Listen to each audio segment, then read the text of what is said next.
Right, hello there, and welcome to another one of my little book reviews. Today it's another Stephen King book, and this is Joyland. So this marks a bit of a departure from Stephen King's usual output in the horror genre. This is more crime orientated. So it was published in 2013 by the imprint of Hard Case Crime.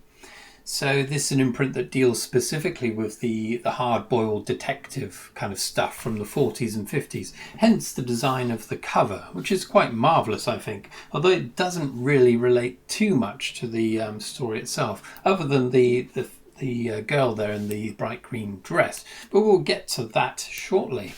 So, in a nutshell, this is about a young college... well, he's at college, he's a college student. So in the UK, that would be university student. He's taking a break from it, and he's got a summer job at Joyland, which is a kind of antiquated theme park. So Devin Jones, we kind of follow him as he learns the ropes at this theme park. So he's one of the greenhorns or greenies or whatever they call them. So they don't know anything and they've got to learn the ropes. So there's all manner of things that they have to learn at this theme park. And the book takes great lengths at introducing you to all these various things, which is all very interesting, I must say. Anyway, at some point, Devin discovers that at some point, I think it's about 4 years in the past, a young woman was murdered on the Horror House ride. So it's one of those, you sit in a car and it goes along an interior horror landscape and it scares the hell out of you. And this poor woman was murdered inside that.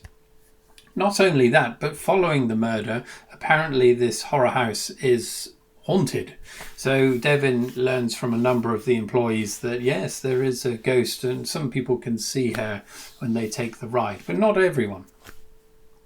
So Devin and one of his friends, Erin. So Erin is a young woman who is employed at the park as well as a Hollywood girl. I think that's what they describe them. And she's probably the one on the cover of the book. So they wear these bright emerald dresses or dresses, and very short skirts they have. So it's a skirt? I don't know. I don't know the difference between a skirt and a dress, I'm afraid.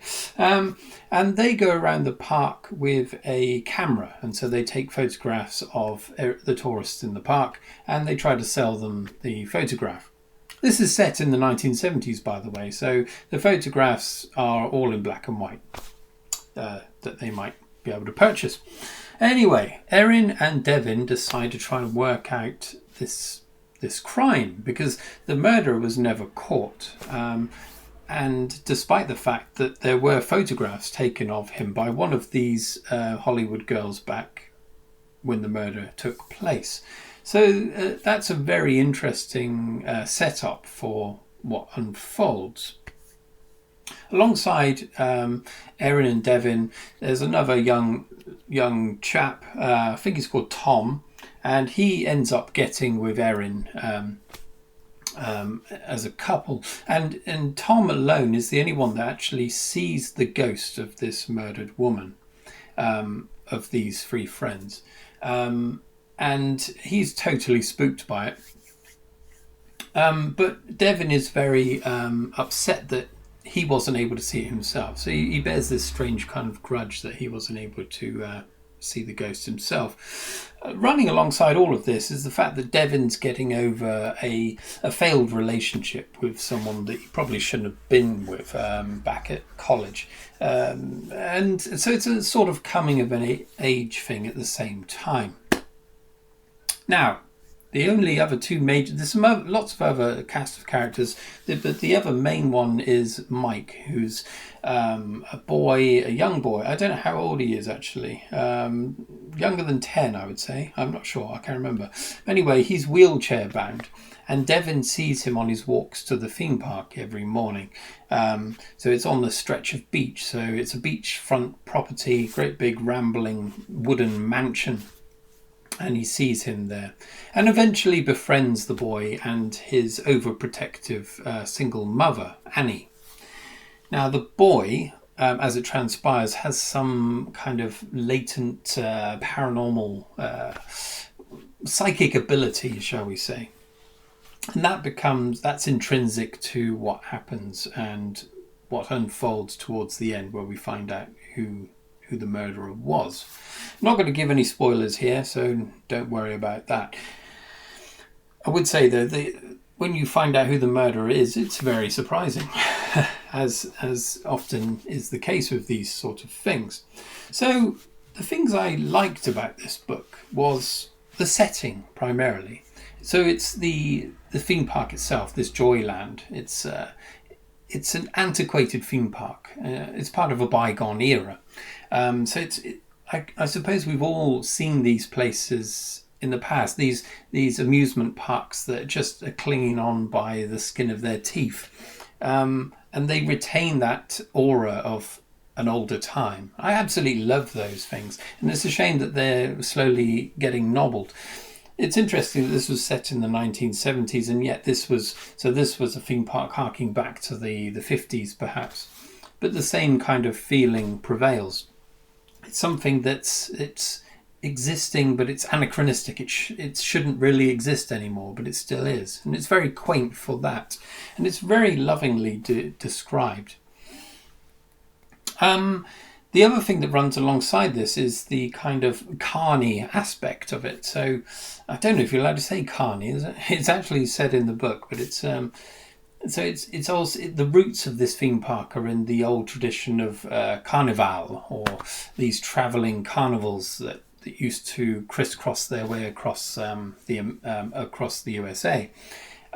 So they tended to be kind of like freak shows in a way, spit and sawdust kind of affairs. In fact, there was a really good series I watched a number of years ago called Carnival, and it dealt with the kind of Dust Bowl carnival scene. There's a kind of a mysticism that runs alongside that. Potentially magical things happening in that arena.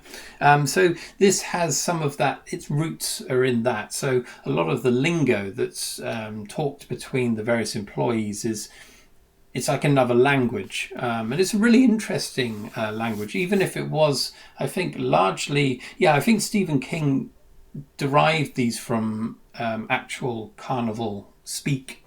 So it's really interesting, that side of it as well, the language that's used. And it also sets the employees aside from these tourists, who they call them conies, I think, or rubes. Yeah, so the derogatory terms for tourists that they don't really like the tourists, but they know they've got to be there. Okay, another thing is that there's not too much of the usual, well, not the usual, but occasionally Stephen King can waffle a little bit. I'm reading another one of his books at the moment that has a fair amount of waffle in it. This one, despite the fact that it's centered around this theme park primarily, it doesn't really have much waffle. And I found myself really enjoying the process of reading it. Not necessarily a page turner, but I never grew bored with it.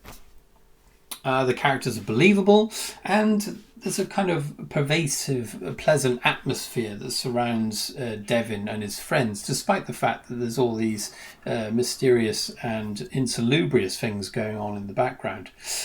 And despite the fact that this deals with the cliche of a murder or a haunted theme park ride, it's done in such a way as it is quite believable, and it feels quite fresh for it. So, those aspects of the story I really enjoyed. But there is nevertheless some negative things. One thing is, I remember I read this on my Kindle, it was over 50% through before anything started to happen. So this investigation only starts to bear fruit, or is not even fully investigated until halfway through the book. A lot of it's just setting up this scene, which, whilst enjoyable, isn't really what it's all about, is it? So it takes a long time to get going. And it's not until the very last 20% or so that things start really moving along. Interestingly as well, whilst it centres on Devin primarily he's telling the story like in the present day, talking about it as in the past.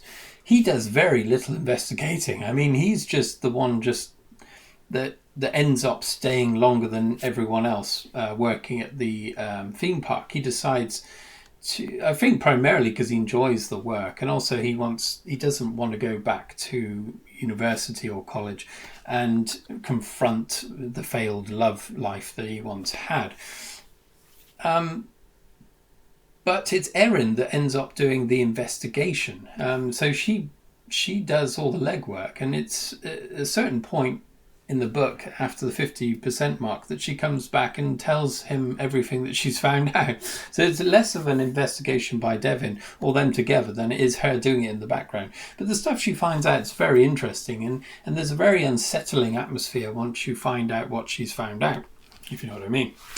As I said before, the murderer, the murderer is unexpected, and it's not who you think. It's someone that's...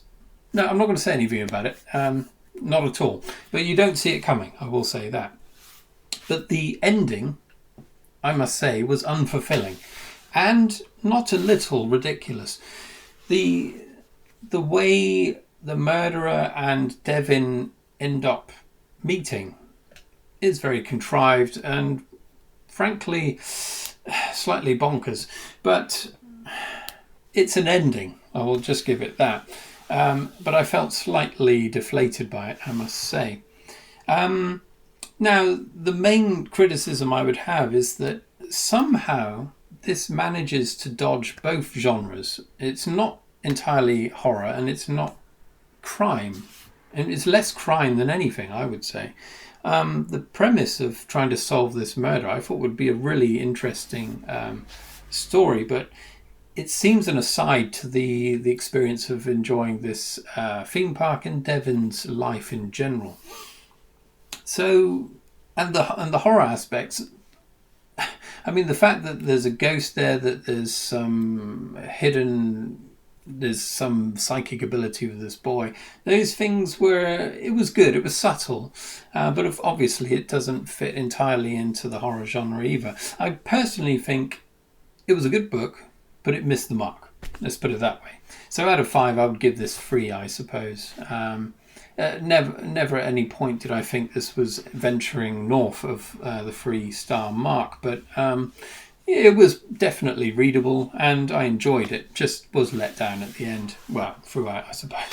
I kind of built this up in my mind as something else, and it didn't really transpire that way. But saying that, it's written as well as any of Stephen King's work, and it's very readable.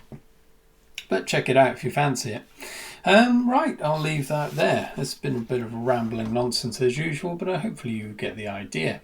Let me know if you've read this book and what you think of it. And yeah, maybe I'm wrong. Prove me wrong.